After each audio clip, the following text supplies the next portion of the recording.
Morning guys, welcome back to your very own channel. इस particular lecture में हम लोग कंपनी ऑडिट रिवाइज करेंगे within a very short period of time. As you know, exam is knocking, so ज़्यादा time waste नहीं करेंगे। Let's just start it. Section 139, it relates to appointment of auditors. कुछ points है। Common partners, as on the date of appointment, no audit firm having a common partner with other audit firm whose tenure has expired in a company in immediately preceding financial year cannot be appointed as an auditor of the company for a period of 5 years. कुछ चीज़ें याद रखना है। जो अपना auditor जब appoint होगा, as on the date of appointment हम लोग को ये देखना है कि वो कोई कॉमन पार्टनर नहीं होना चाहिए ऐसा ऑडिट फर्म में, जो ऑडिट फर्म वो कंपनी का जिसका पीरियड ख़त्म हुआ है इमीडिएटली प्रीसीडिंग फाइनेंशियल ईयर में। अगर ऐसा होता है तो ऑडिटर 5 साल के लिए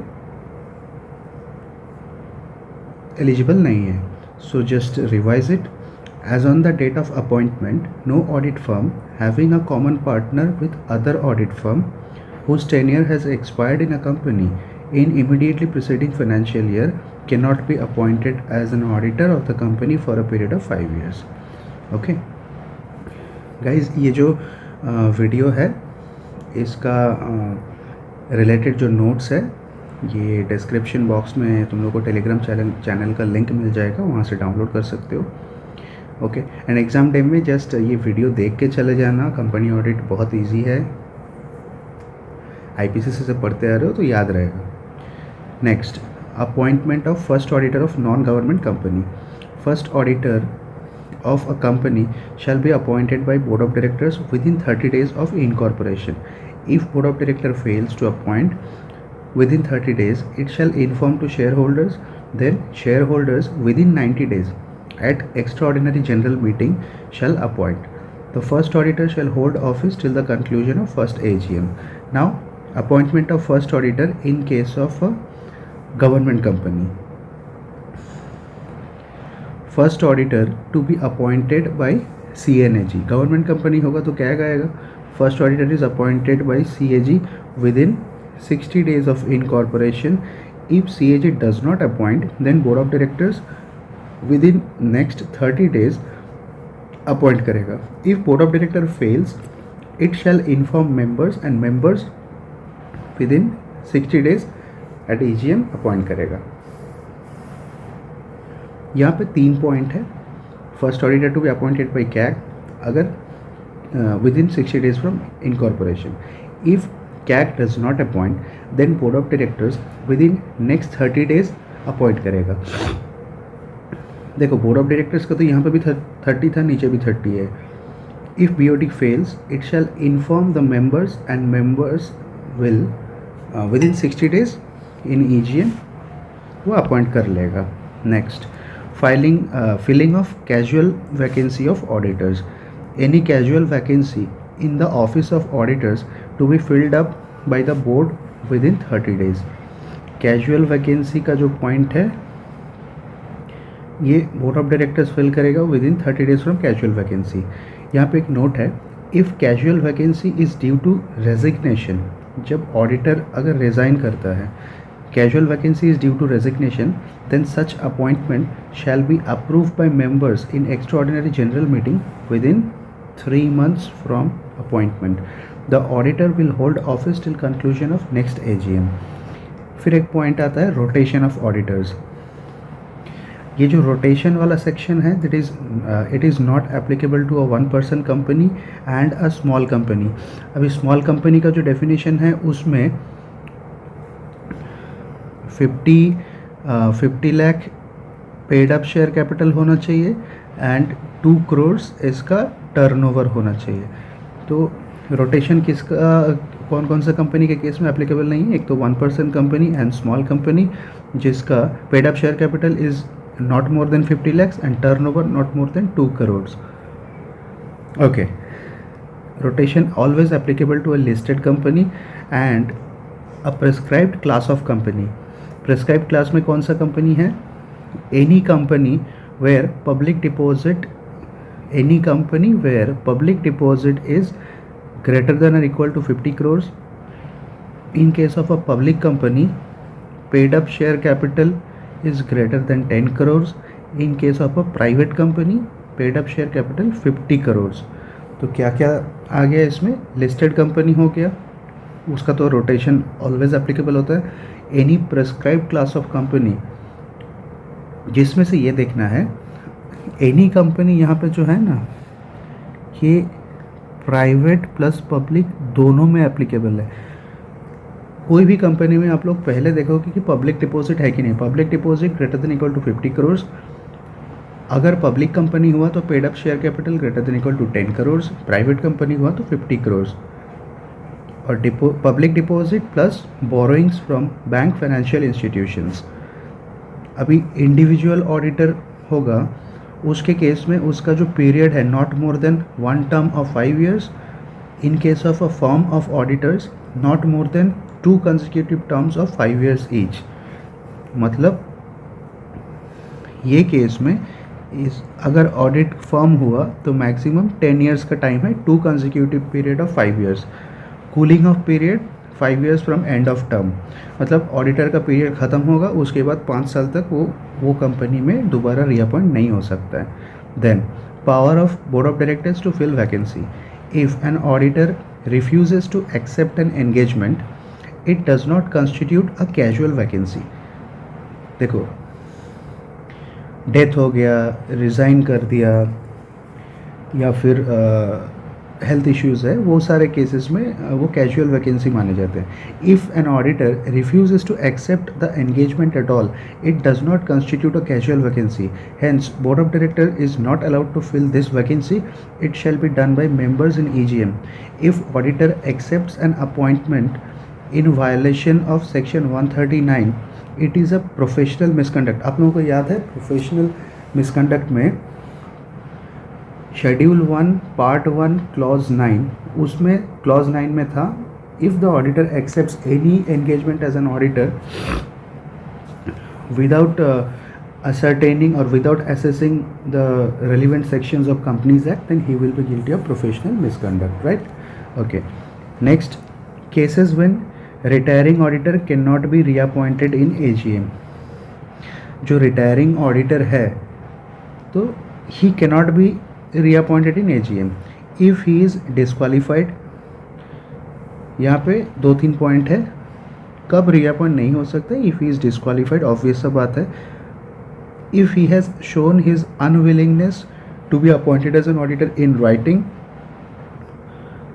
special resolution at general meeting not to reappoint the firm. देखो, if he is disqualified, वो केस में तो अपॉइंट नहीं होगा.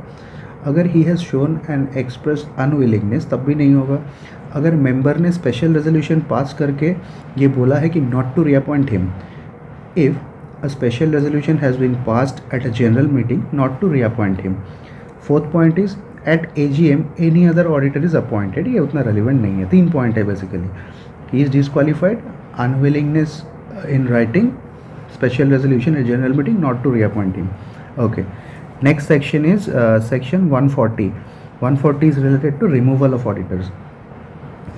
Removal by shareholders. First point है removal by share holders. Special notice needs to be provided by share holders. देखो, special notice required from the share holders at least 14 days prior to AGM. Share holders needs to give a special notice at least 14 days prior to AGM. अभी कौन सा share holders ये notice दे सकते हैं? ये notice देने के लिए at least 1% of paid up share capital और 5 lakh of paid up share capital. इतना तो विच एवर इज लोअर इतना रहना चाहिए. क्या है 1% of paid up share capital, मतलब ये जो शेयर होल्डर्स है इनके पास इतना होल्डिंग रहना चाहिए to issue the special notice. Special notice shareholders को देना चाहिए within 14 days prior to AGM. 1% of paid up share capital और ₹5 lakh of paid up share capital, that is face value. At least इतना होना चाहिए तब वो special notice देंगे. Company will send the notice to all shareholders and auditor. ये जो notice है शेयर होल्डर ने, देखो इसको समझना पड़ेगा. ये जो शेयर होल्डर है इसके पास 1% है और 5 लाख का पेड अप शेयर कैपिटल है. ये नोटिस दिया कंपनी को. यहाँ पे कितना है, within 14 days company will circulate this notice to all shareholders plus auditors. ये जो कंपनी नोटिस देगा ये विद इन 7 days होना चाहिए. ठीक है. New auditor shall communicate with retiring auditor by registered post acknowledgement due. ये भी प्रोफेशनल एथिक्स का एक पॉइंट है. जो भी न्यू ऑडिटर अपॉइंट होगा he will communicate with the retiring auditor by registered post acknowledgement due before accepting the appointment unless clause 8 वहाँ पे आ जाएगा, प्रोफेशनल मिसकंडक्ट माना जाएगा. राइट. तो मैं ये लिंक करके पढ़ा रहा हूँ. ठीक है. Next point is removal of first auditor before expiry of term. जो फर्स्ट ऑडिटर अपॉइंट होते हैं, मतलब उसको तो बीओडी अपॉइंट करता है, बोर्ड ऑफ डायरेक्टर्स. तो जब रिमूवल होगा only by special resolution in EGM. Removal के टाइम पे अगर वो ऑडिटर का फर्स्ट ऑडिटर जो अपॉइंट होता है उसका टर्म होता है up to the conclusion of next AGM. तो नेक्स्ट एजीएम से पहले अगर बीओडी को लगता है कि इसको रिमूव करना चाहिए तो बीओडी उसको रिमूव नहीं कर सकता है. He can only be remove by a special resolution passed at an EGM. Approval of central government भी चाहिए. ये बड़ा इंपॉर्टेंट पॉइंट है. Approval of central government in ADT 2. Then resignation of auditor. When auditor resigns due to restriction on scope of audit or limitation on scope of audit. जो auditor resign कर रहा है इसका स्पेसिफिक 2 पॉइंट यहाँ पे consider किया जाता है. Resignation of auditor. When auditor resigns due to restriction on scope of audit or limitation on scope of audit, there may be professional or legal responsibility to inform the fact to TCWG or regulators. Auditor needs to file a statement within 30 days to ROC in ADT 3. Must state reason of resignation. Auditor needs to file a statement within 30 days to ROC in ADT 3. MCQ के लिए ये सब points बहुत important है. Auditor needs to, जब auditor resign करेगा he needs to file a statement within 30 days of resignation to ROC in ADT 3. Must state reasons of resignation. Right. Penalty. अगर auditor ये ROC को ADT 3 नहीं देता है, in that case penalty will be 50,000 और remuneration 50,000 और remuneration whichever is lower. ये penalty कब आएगा? ये पेनल्टी तब आएगा अगर वायोलेशन ऑफ ADT 3 ऑडिटर कर देता है. ऑडिटर रिजाइन किया बट ROC को 30 days के अंदर इन्फॉर्म नहीं किया ADT 3 में. In that case, the penalty will be 50,000 or the remuneration of auditor whichever is lower and rupees 500 per day for continuing default, maximum 2 lakh. Okay. Next is removal by tribunal in case of fraud. Tribunal एक तो suo moto भी कर सकता है on application of central government और by on application by any other person. तो tribunal कब कब रिमूव कर सकते हो ऑडिटर को? सुओ मोटो, जब ट्रिब्यूनल को लग रहा है और सेंट्रल गवर्नमेंट ने एप्लीकेशन दिया है और any other person applied to tribunal. If the tribunal is of the opinion that auditor acted in fraudulent manner. कौन कौन सा पैरामीटर्स रहेगा? If the tribunal is of the opinion that the auditor acted in a fraudulent manner और involved in collusion with directors or officers, orders the company to remove the director, orders the company to remove the auditor. Shall not be an auditor of.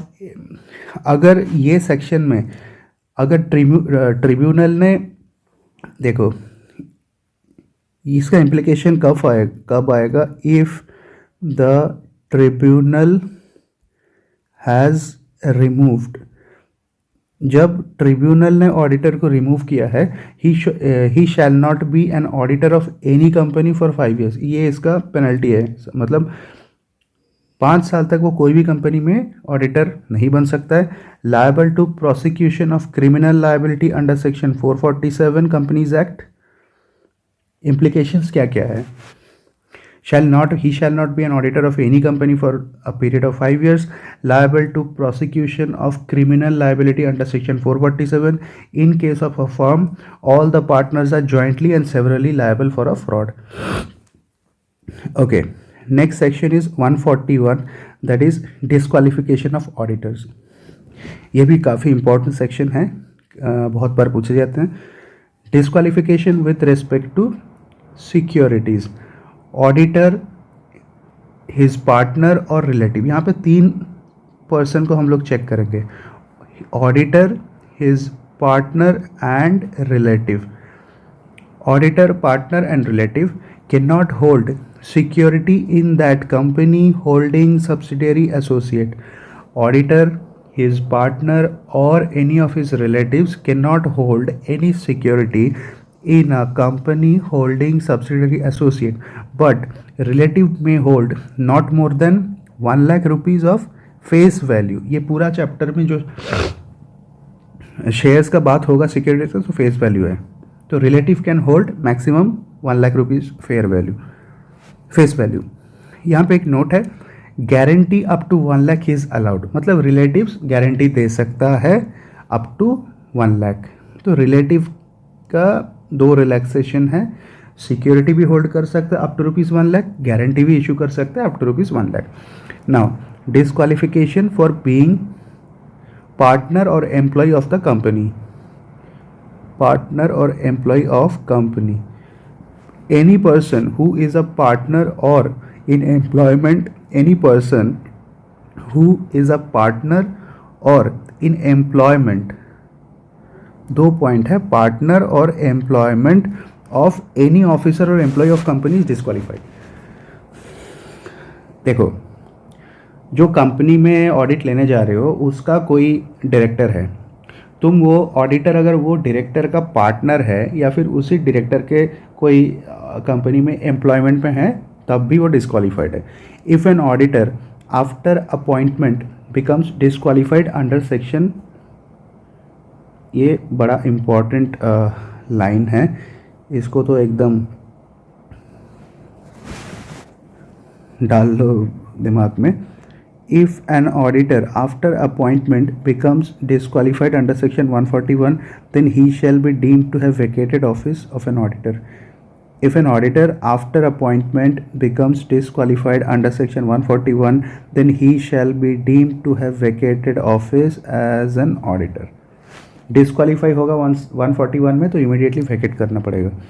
Disqualification due to इनडेटनेस, यहाँ पे 3rd point है, disqualification due to indebtedness. Disqualified if indebted to a company if more than 5 lakhs।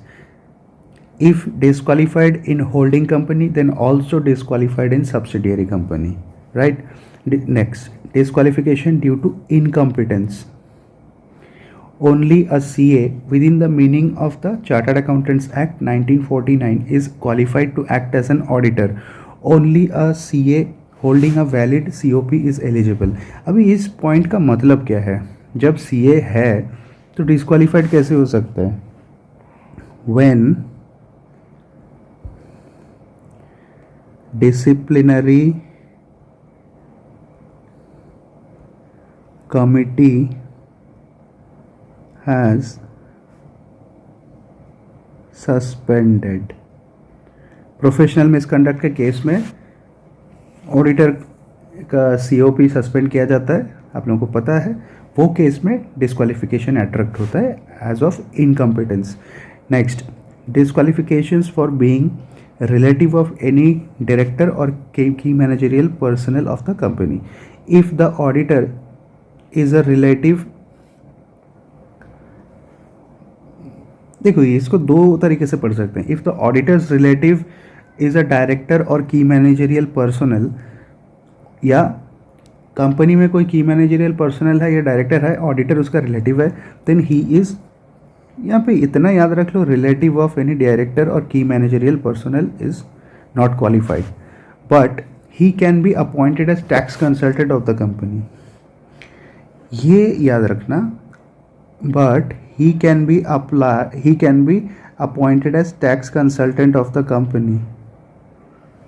वो auditor भला ही नहीं, देखो जब relative है कोई डायरेक्टर और की मैनेजरियल पर्सनल का, he can not be appointed as an auditor of the company, but he can be appointed as a tax consultant of the company. इसका मतलब ये है इवन इफ रिलेटिव, अगर वो रिलेटिव भी है कोई डायरेक्टर और की मैनेजरियल पर्सनल का, तब भी वो टैक्स कंसल्टेंट बन सकता है, बट ऑडिटर नहीं बन सकता है. Okay, next, disqualifications due to rendering certain services under section 144. A person who directly or indirectly renders any of the services mentioned in section 144 is disqualified to act as an auditor in the company holding subsidiary associates. Section 144 में कुछ services को specially mention किया हुआ है कि auditor can not give this services alongside auditing. इसका मतलब क्या है, auditor can not provide these services alongside auditing. अगर वो ऑडिट नहीं कर रहा तब कर सकते हैं. ओके, कौन कौन सा सर्विसेज है? Specially services mentioned in section 144, negative list of services, actuarial services, internal audit, ये तो पता ही है. An internal auditor can not be a statutory auditor. Actuarial services को स्पेसिफिकली मना किया गया है. इंटरनल ऑडिट, इन्वेस्टमेंट बैंकिंग का जो सर्विस है वो भी अगर ऑडिटर वो कंपनी को दे रहा है, he can not be an auditor of that company. फिर accounting and book keeping services, an auditor can not write books of his audit client, right. यहाँ पे प्रोफेशनल एथिक्स में भी हम लोग पढ़ते हैं, काउंसिल जनरल गाइडलाइंस है. An auditor can not write books for his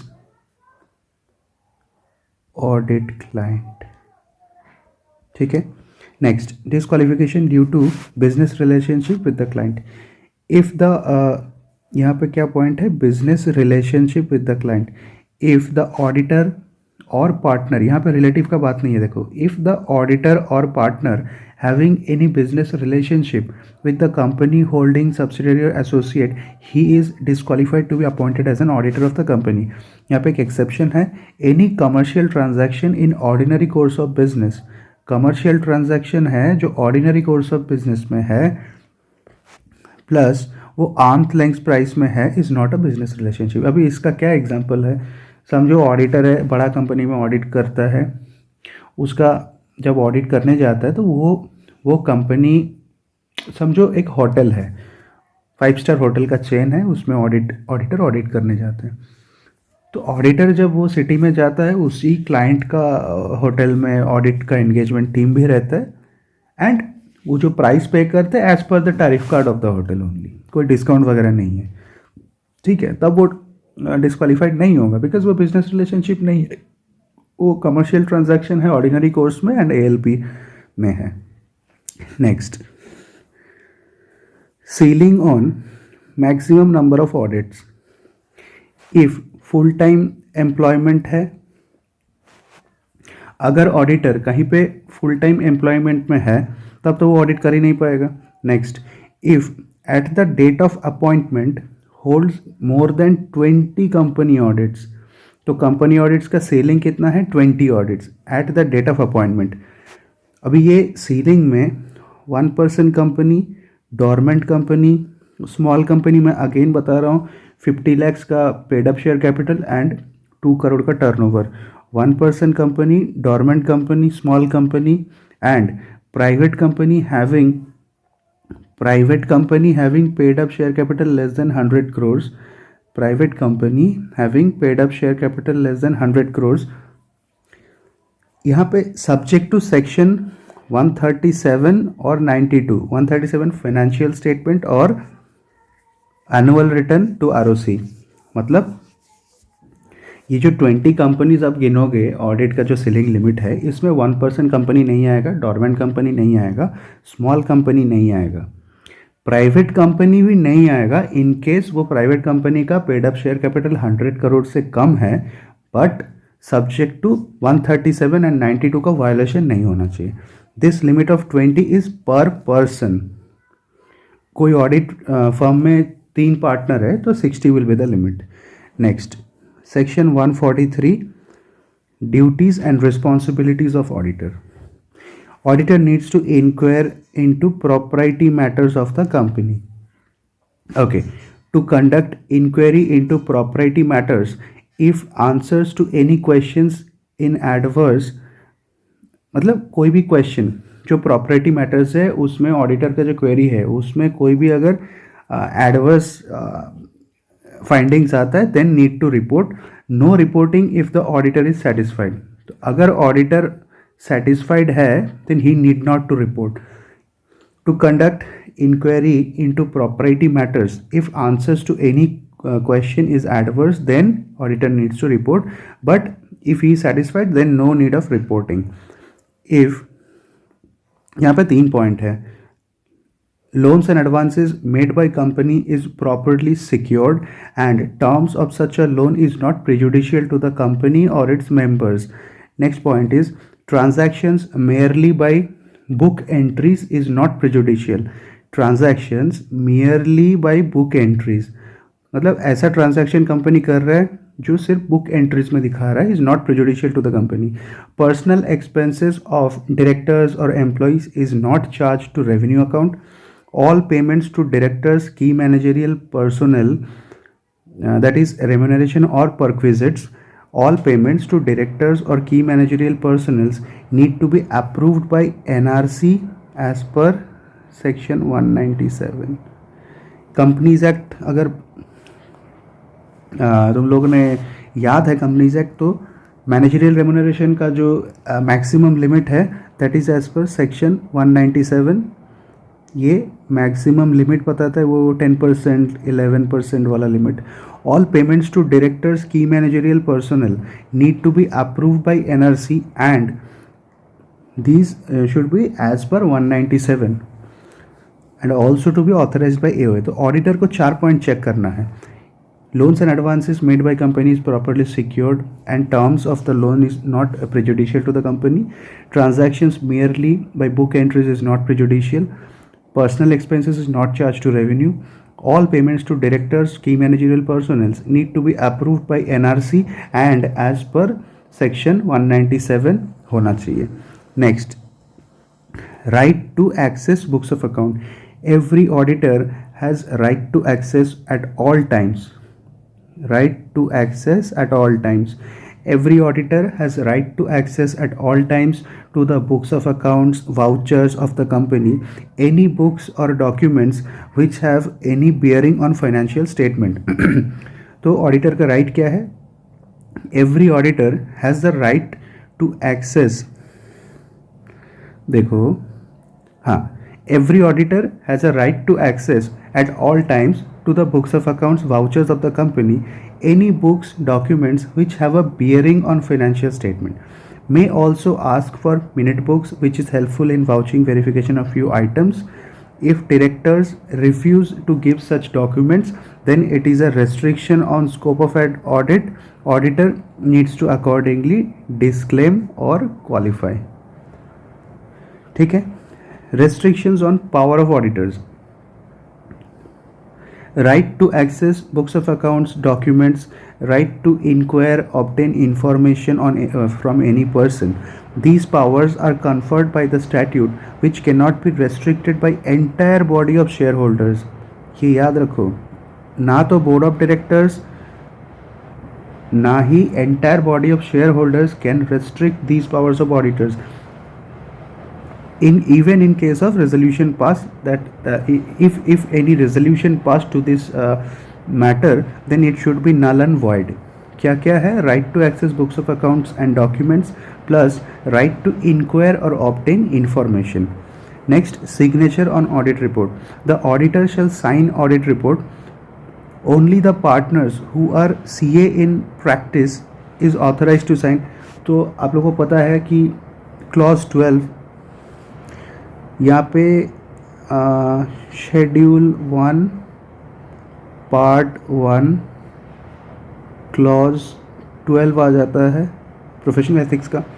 अगर ऑडिटर अलाउ करता है कोई ऐसा बंदा का जो पार्टनर नहीं है या फिर सीए इन प्रैक्टिस नहीं है, तो सीए इन प्रैक्टिस भी होना चाहिए, पार्टनर भी होना चाहिए to sign an audit report. अगर नहीं ऐसा होता तो प्रोफेशनल मिसकंडक्ट आ जाएगा. Next, dispatch of audit report to shareholders. It is not a duty of auditor to send copy of report to members. Auditor's duty concludes on sharing report with CS. Auditor जो audit report बनाएगा that he needs to share with the company secretary. वहीं पे auditor का duty ख़त्म हो जाता है. Auditor जाके हर एक मेंबर को नहीं भेजता है. Okay, next, duties with respect to directors disqualifications under section 162. Auditor needs to report if any director is disqualified under section 164(2). 164(2) क्या था कंपनीज एक्ट में? जो डायरेक्टर्स का डिस्क्वालिफिकेशंस आता है with respect to any misconduct done by the company. Okay, where the company मतलब default और director का क्वालिफिकेशन आता है 164(2) में due to the default of company. 2 point है. जब company financial statement of annual return file नहीं किया for a consecutive 3 years, company has not filed financial statement and audit report for 3 consecutive years, और there is a default in repayment of deposits, debenture, dividend greater than 1 year. तो deposit, debenture, dividend issue किया है मतलब dividend due है, deposits लिया है, debenture है, उसका रीपेमेंट 1 साल से ज़्यादा नहीं किया है, तो वो कंपनी डिफॉल्टिंग कंपनी है. वो केस में उसका डायरेक्टर भी 164(2) में डिस्क्वालीफाइड होता है. Such a director is disqualified for appointment, reappointment in any other company for 5 years. तो यहाँ पे डायरेक्टर का डिस्क्वालिफिकेशन आता है for a period of 5 years, can not B reappointed in the defaulting company. तो यहाँ पे क्या होता है, डिफॉल्टिंग कंपनी में ऑडिटर वैकेट नहीं करेगा, जब तक टर्म है तब तक करेगा. दूसरा जो भी कंपनीज में वो ऑडिटर है वहाँ से इमीडिएटली वैकेट करेगा एंड 5 साल तक अपॉइंट नहीं होगा. ऑल्सो ये जो डिफॉल्टिंग कंपनी है इसमें टर्म खत्म होने के बाद he is not eligible to be reappointed for a period of 5 years. Next, auditor needs to ensure whether such a director has informed the disqualifications under section 142 to the concerned companies. Auditor needs to ensure whether such a director has informed the disqualifications under section 164 to the concerned companies. Okay, यहाँ पे director को DIR 8 file करना पड़ता है that he is disqualified under section 164(2). Next, duty to attend the AGM. Attend either himself or through authorized representative. Auditor खुद भी जा सकता है, रिप्रेजेंटेटिव को भी भेज सकता है. Notice of the general meeting to be forwarded to the auditor. Auditor को भी राइट है to receive the notice of AGM. Auditor shall have right to be heard in the AGM. तो ऑडिटर को नोटिस भी मिलना चाहिए and right to be heard auditor के पास है. Okay, auditors duty in case of non maintenance of proper books of accounts by the company. As per section 128, every company needs to maintain proper books of accounts and keep at its registered office such books of accounts. Section 128 के हिसाब से every company needs to maintain proper books of account and keep such books of account at its registered office and other relevant information including information of branches. And ये जो books of accounts है that is maintained on accrual basis and double entry system. तो ये तो basic बात है, accrual and double entry में वो बुक्स ऑफ अकाउंट होना चाहिए. If there is a violation of section 128 then auditor needs to modify his report and state reasons for such modification. अगर 128 के हिसाब से बुक्स ऑफ अकाउंट्स ही नहीं है तो ऑडिटर तो क्या ऑडिट ही क्या करेगा? अगर समझो सिंगल एंट्री सिस्टम में कोई कंपनी अकाउंट्स बना के रखा है या फिर वो कैश बेसिस में है तो वो तो ऑडिटर का मतलब तो सफिशिएंट अप्रोप्रिएट ऑडिट एविडेंस मिल ही नहीं सकता है ना. In case of violation of section 128 then modify report and state reasons of modification. Duty to report fraud. अभी यहाँ पे क्या क्या है? जब फ्रॉड सुनते हो वो हर एक केस में जो फ्रॉड का बात आता है 3 उसका पार्ट रहेगा. एक तो कारों में तुमको रिपोर्ट करना होगा क्लॉज 10 में, ठीक है. दूसरा है ऐसे 240 में ऑडिटर का रिस्पॉन्सिबिलिटी है. तीसरा सेक्शन 143(12) यहाँ पे ऑडिटर को सेंट्रल गवर्नमेंट और ऑडिट कमेटी को भी रिपोर्ट करना होता है. तो देखते हैं फ्रॉड अगर ऑन द कंपनी है और बाय द कंपनी है. If the fraud is greater than 1 crore report to CG. If less than 1 crore report to board of directors और audit committee less than 2 days of knowledge. Board of directors और audit committee को auditor को बताना पड़ेगा within a period of 2 days of knowledge seeking their reply. Where auditor has reported fraud to board of director or audit committee, such fact needs to be included in board's report of company. जब यहाँ पे एक ये point important है. Where the auditor has reported any fraud to board of directors और audit committee, such a fact needs to be included in board's report under section 134. This provision is mutatis mutandis applicable to a cost auditor under section 148. तो cost auditor का भी ये duty बन जाता है कि fraud को रिपोर्ट करे. Then auditors right of lien. Lien is equal right of lien. Lien का क्या मतलब है? Lawful possession of someone else's property where work is done by the auditor but no payment has been made. As per ethical standard board of ICAI, a CA cannot exercise lien over client's documents due to non payment of fees. ये important है. As per ethical, देखो international practices के हिसाब से जो England का जो क्या है अकाउंटिंग बॉडी है वो लोग के हिसाब से राइट ऑफ लियन लीगल है.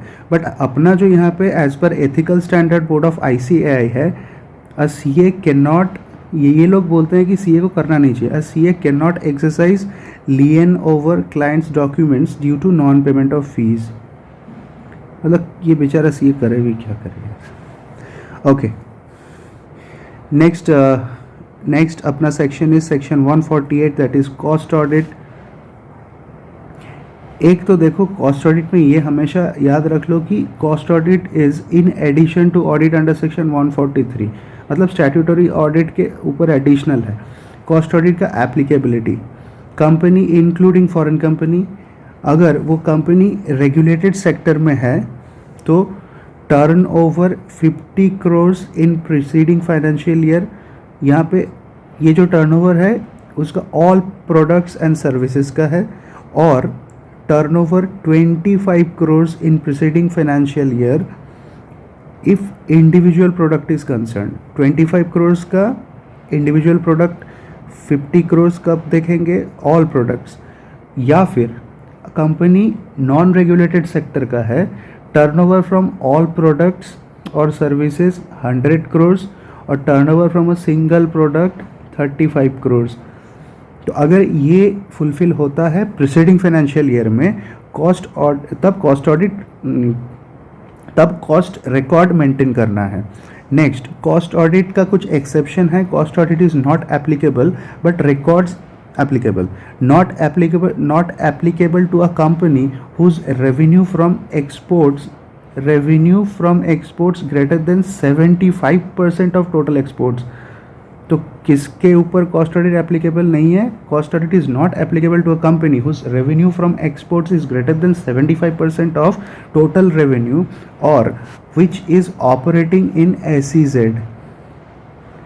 और engaged in generation and distribution of electricity. तो ये 3 केस में कॉस्ट ऑडिट एप्लीकेबल नहीं है.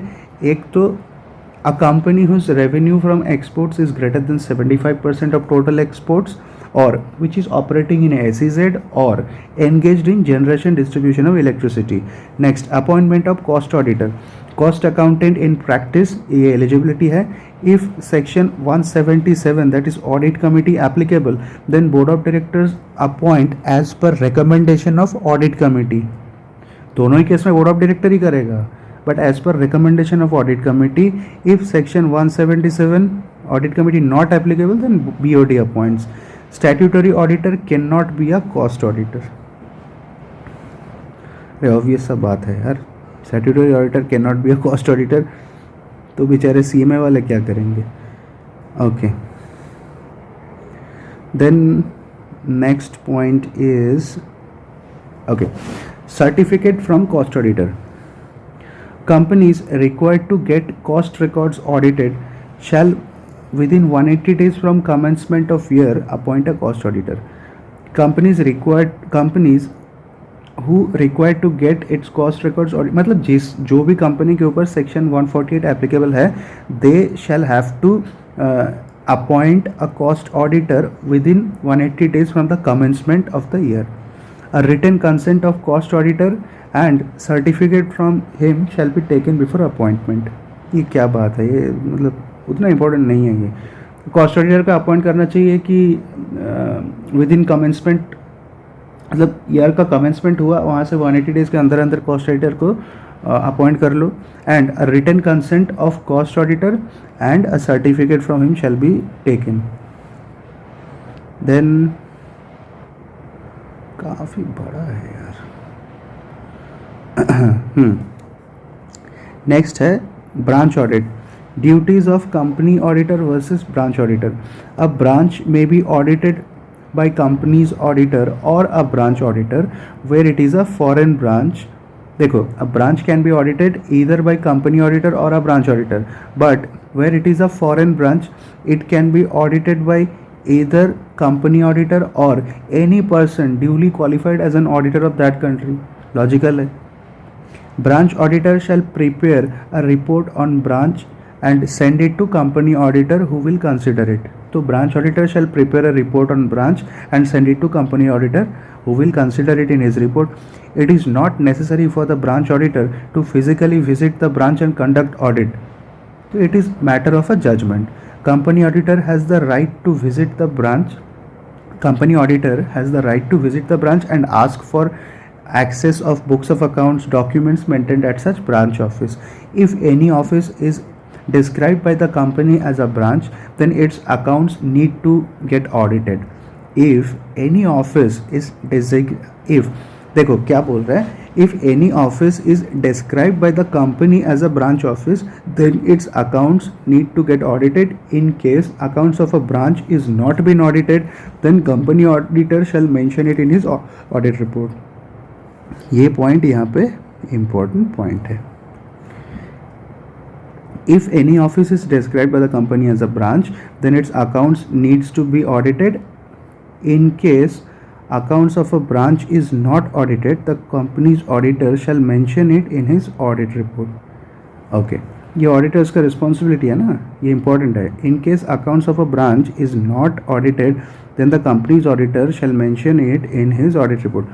Company's auditor can rely on the work of branch auditor unless there is a risk of material misstatement in branch financials. Company's auditor can generally rely on the work of a branch auditor since he is also a ICI member. But if there is a significant risk of material misstatement in branch financials, then the auditor need not rely blindly upon the work performed by such an auditor. This is as per SS 600 other auditors. Then NFRA rules 2008. Applicability of NFRA rules. The companies on which NFRA rules applies, NFRA can oversee quality of engagement services or investigation of the auditors. NFRA जो है, जो company में NFRA applicable है वहाँ पे NFRA can oversee the quality of engagement services and investigate the auditors. तो कहाँ पे NFRA रूल एप्लीकेबल है? Listed company India plus outside, unlisted public company, paid up share capital 500 crores, turnover 1000 crores, outstanding loan debenture deposits 500 crore। तो ये काफ़ी बड़ी companies के cases में एप्लीकेबल है। Paid up share capital greater than equal to 500 crores, turnover greater than equal to 100 crores और outstanding loan debenture deposit 500 crores as on the last year preceding financial year. Insurance company, banking company, electricity company, statute company भी इसमें covered है। Insurance company, banking company, electricity company, statute corporations भी इसमें covered है। Foreign subsidiary associate of a company incorporated in India, मतलब कोई भी ऐसा इंडियन कंपनी है जिसका फॉरेन में सब्सिडियरी एसोसिएट है, if the subsidiary is a material subsidiary, मतलब material foreign subsidiary of an Indian company is also covered. तो उसमें क्या क्या मटेरियल सब्सिडियरी क्या क्या होता है, मतलब मटेरियल सब्सिडियरी क्या होता है? जो मटेरियल सब्सिडियरी तब बोलते हैं जो ऐसा सब्सिडियरी जिसका इनकम और net worth is greater than equal to 20% of consolidated income और नेटवर्थ। सब्सिडियरी मटेरियल सब्सिडी, कोई भी सब्सिडियरी को हम लोग मटेरियल सब्सिडियरी तब बोलते हैं जब उसका इनकम और नेटवर्थ इज़ ग्रेटर देन और equal to 20% of consolidated income और नेटवर्थ। तो नफरा का एप्लीकेबिलिटी ये है लिस्टेड कंपनीज इंडिया और आउटसाइड, अनलिस्टेड पब्लिक कंपनीज के केस में paid up share capital greater than equal to 500 crores, turnover greater than equal to 100 crores, outstanding loan debenture deposit greater than equal to 500 crores as on the last day of preceding financial year। Insurance company, banking company, electricity company, statute body, statutory corporations, ये सब भी scope में included है। Even a material subsidiary, even a material foreign subsidiary of an Indian company is also covered।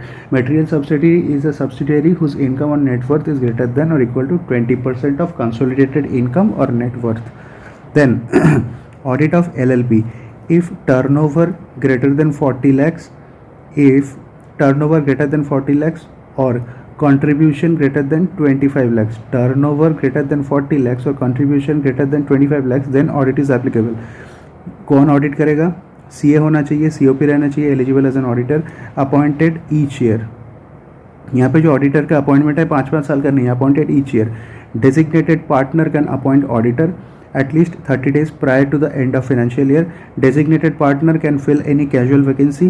When designated partner has failed to appoint, then any other partner can appoint। तो इतना याद रख लो, auditor को appoint करेगा designated partner.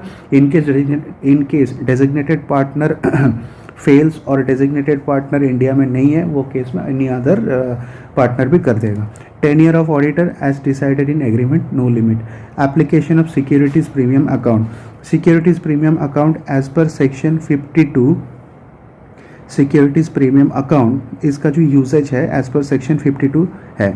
5 चीज़ में security premium account use किया जा सकता है।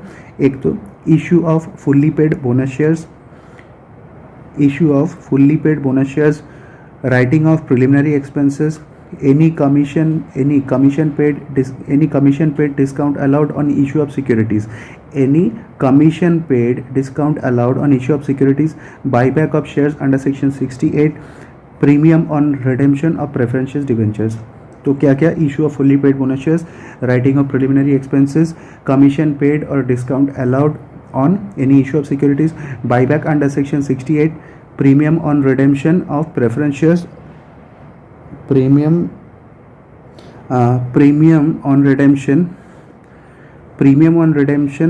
of preference shares and debentures। Next, auditor's duties with respect to directors contract with company। Any director interested in contract with other company directly or indirectly shall disclose the interest to the company on the board meeting in which such contract is discussed, shall not participate and vote। ये तो section 184 है। जो interested director है कोई भी contract में with any company, he need to disclose such an interest under section 144 in the board meeting where such contract is to be discussed and shall not participate and vote.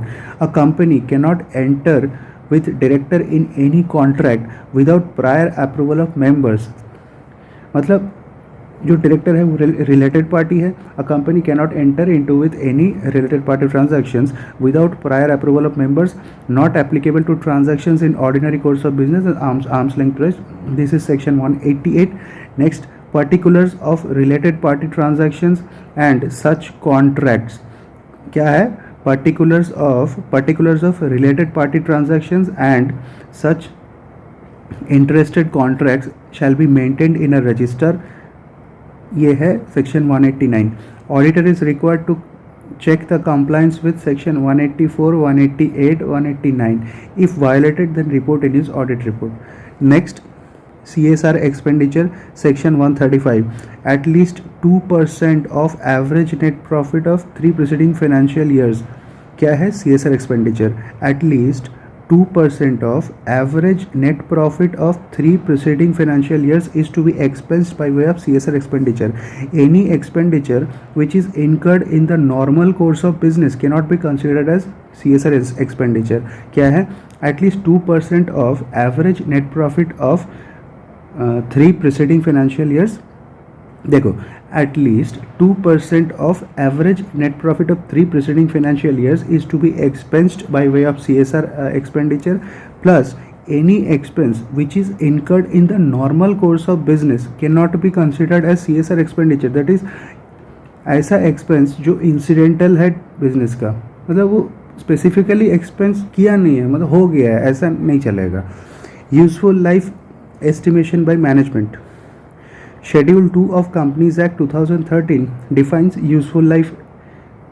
अभी useful life का definition है. Schedule 2 of the Companies Act defines useful life is the period over which an entity expects an asset to be used or number of units to be produced over the life of the asset. Where entity estimates a different useful life than Schedule 2, such difference shall be disclosed in financial statement with justification. क्या है?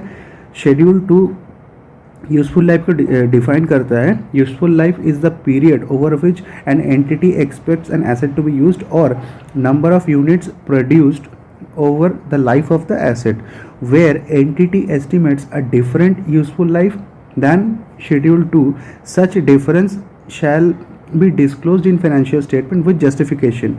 If appropriate disclosure not given, auditor needs to modify his report as per SA 705. जब estimation of useful life is not as per what is mentioned in Schedule 2, then the company needs to give disclosure in financial statement about such difference. अगर disclosure नहीं दिया है तो auditor needs to modify in its report. So guys, this is the end of company audit अच्छे से करके जाना बहुत इजी भी है एंड बहुत इम्पॉर्टेंट भी है. एंड जैसे कि कंपनी ऑडिट जो है इंटीग्रेटेड केस सिनेरियो में बहुत इंपॉर्टेंट है. तो guys, I hope this video will help you in revising company audit in a very quick span of 50 minutes. So guys, keep studying. मिलते हैं नेक्स्ट वीडियो में. And हाँ, अगर ये वीडियोस आप लोगों को थोड़ा भी हेल्पफुल लगता है तो मेरा हौसला थोड़ा बड़ा हो यार, लाइक वाइक कर दो, थोड़ा सब्सक्राइब करो चैनल को. That's it. ओके, मिलते हैं नेक्स्ट वीडियो में. तब तक के लिए बाय.